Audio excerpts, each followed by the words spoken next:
Kerajaan, saya nak umumkan di sini, bersetuju meningkatkan had kelayakan budi 95 bagi pemandu e-hailing yang layak kepada sehingga 800 liter sebulan.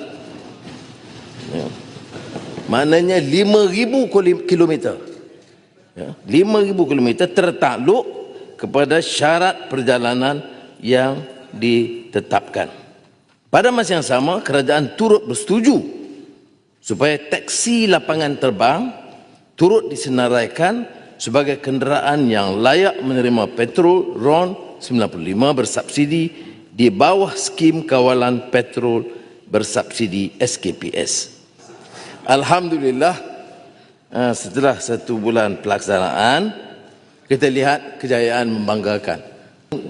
Pilihan digital telah meningkat dan dengan sendirinya diberikan latihan pendedahan kepada rakyat menggunakan aplikasi Settle, TNG, e-wallet dan lain-lain lah, ya.